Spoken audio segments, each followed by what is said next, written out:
in a small village nestled by a wide, rolling river, lived a man named Kale. Now, Kale was a bit of an enigma to his neighbors. Every single morning, without fail, you'd see him walking towards the riverbank, his handcrafted fishing rod resting on his shoulder. He'd find his usual spot, cast his line, and wait. The peculiar thing, Kale was blind. He had been since birth, slightly hushed, mimicking gossip. You can imagine the whispers, "What's the point?" Some would mutter as they passed by.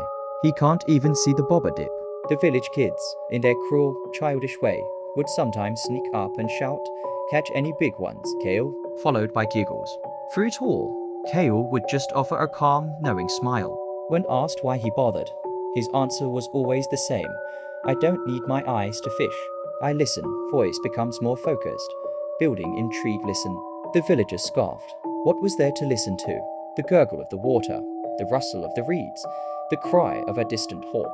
To them, the river was just noise. But for Kale, it was a symphony. His world wasn't a world of darkness.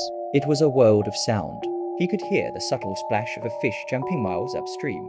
He could distinguish the heavy, slow movement of a catfish near the riverbed from the frantic darting of a school of minnows.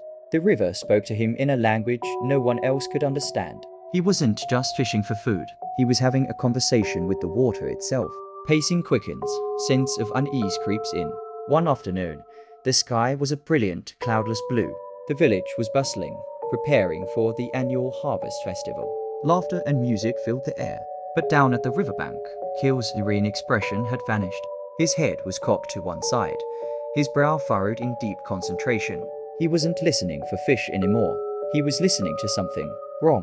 The symphony was out of tune. Voice becomes urgent and dramatic. Beneath the usual happy gurgle of the river, he heard a new sound.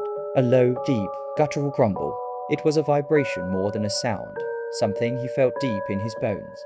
It was the sound of immense pressure, of water being forced, of the earth groaning.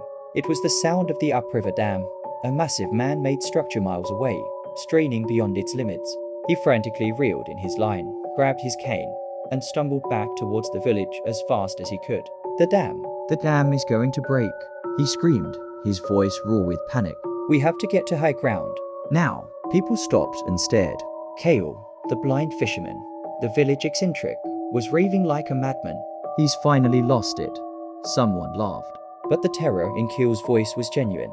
It was a sound they'd never heard from the calm, quiet man. A few of the village elders, who had seen enough in their long lives to respect gut feelings, looked at each other, a seed of doubt planted. Climactic, powerful tone. "Listen," Kale pleaded, his voice cracking. "Listen to the river. It's screaming."